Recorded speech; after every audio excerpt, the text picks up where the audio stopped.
Hey there, welcome back to English Pro. Today let's learn some meanings of get. Did you get it? Get set go.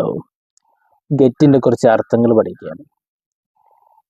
എന്താണ് get എന്ന് പറഞ്ഞാൽ receive. We can say receive. Did you get my letter? എൻ്റെ letter കിട്ടിയോ? Yes I got it yesterday. എനിക്ക് ഇന്നലെ കിട്ടി. Okay. മറ്റൊന്ന് obtain, നേടിയെടുക്കുക ഒക്കെ രീതിയിൽ പറയാം. So he got his certificates from the university, or he went to the town to get some milk. അങ്ങാടിയിലേക്ക് പോയി പാല് വാങ്ങാൻ വേണ്ടിയിട്ട് അർത്ഥം. ക്ലിയർ? സോ മറ്റൊരർത്ഥം പറയാം അണ്ടർസ്റ്റാൻഡ്. നേരത്തെ ചോദിച്ചല്ലോ did you get it or have you got it. Okay, have you got it, നിങ്ങൾക്ക് മനസ്സിലായോ എന്ന അർത്ഥത്തിൽ ചോദിക്കാം. Okay, so get, I got it, I didn't get it, എനിക്കൊന്നും മനസ്സിലായില്ല എന്ന മീനിങ്ങിൽ പറയാം. സോ മറ്റൊന്ന് നമുക്ക് ബിക്കം, ആയിത്തീരുക എന്ന മീനിങ്ങിൽ പറയാം. സോ ഐ ഗോട്ട് ആംഗ്രി, ഞാൻ ദേഷ്യമുള്ളവനായി. ഐ ഗോട്ട് കൺഫ്യൂസ്ഡ്, ഞാൻ കൺഫ്യൂഷൻ ഉള്ളവനായി. ഓക്കെ, ആ രീതിയിൽ ഐ ഗോട്ട് മാരീഡ്, ഞാൻ വിവാഹിതനായി എന്ന രീതിയിൽ പറയാം. Okay, so and above that we can say some phrasal verbs.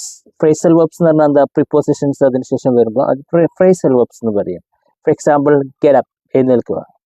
Get down, ഇരിക്കുക അല്ലെങ്കിൽ താഴോട്ട് പോവുക. ഗെറ്റ് റെഡി, റെഡിയാക്കുക. ഗെറ്റ് ഇൻ, പ്രവേശിക്കുക. ഗെറ്റ് ഔട്ട്, പുറത്തു പോവുക. ഓക്കെ, ഗെറ്റ് ഓൺ, വാഹനം കയറുക. ഗെറ്റ് ഓഫ്, വാഹനത്തിൽ നിന്ന് ഇറങ്ങുക. ഈ രീതിയിൽ നമുക്ക് ഫ്രേസൽ വേർബ്, ഇഷ്ടം പോലെ ഫ്രേസൽ വേർബ് ഉണ്ട്. ഇപ്പോൾ നിങ്ങൾക്ക് അറിയാവുന്ന ഫ്രേസൽ വേർബുകളൊക്കെ ഇവിടെ ടൈപ്പ് ചെയ്യാം. Get away, get long way. Get long way എന്ന് പറഞ്ഞാൽ എന്താണ്, നല്ല രീതിയിൽ നല്ല ബന്ധത്തിൽ അഡ്ജസ്റ്റ് ചെയ്ത് പോവാം. Do you get long with your friends? ഫ്രണ്ട്സുമായിട്ട് നല്ല ബന്ധമാണോ നിങ്ങൾക്ക് എന്ന ഉദ്ദേശം. Do you get long with your colleagues? നിങ്ങൾ കൊളീഗ്സുമായിട്ട് നല്ല ബന്ധമാണോ എന്നാണ് ഇതിൻ്റെ അർത്ഥം. ഓക്കെ, അതേപോലെ തന്നെ നമുക്ക് ചെയ്യിക്കുക എന്ന മീനിങ്ങിൽ നമുക്ക് ഒരു പ്രയോഗമുണ്ട്, ചെയ്യിക്കുക. Okay, get it done, get this work done, ഈ വർക്ക് ചെയ്യിക്കണേ. പ്ലീസ് ഡു ഇറ്റ്, ഇത് ചെയ്യണേ. Please get this work done, ഈ വർക്ക് ഒന്ന് ചെയ്യിക്കണേ. Please fix it, A C കേടായുണ്ട്, എ സി നന്നാക്കണേ. Please fix it, please fix the A C.